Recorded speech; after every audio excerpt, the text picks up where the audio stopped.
manipulator tu tak dapat kontrol korang lagi. Pertama, diorang ni akan jadi marah dan defensif.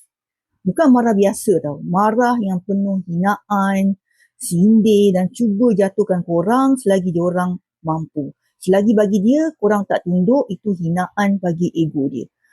Kedua, dia akan mula buat smear campaign.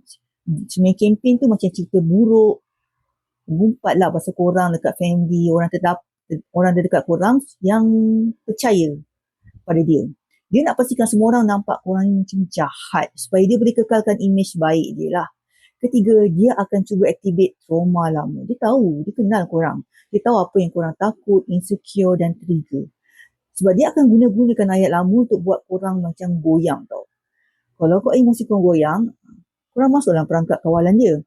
Dia akan cari pengganti dengan cepat, bukan sebab dia nak move on, tapi sebab dia perlukan supply baru untuk validate ego dia. Dan paling jelas, bila korang dah kuat, dia akan cuba buat korang rasa kecil balik.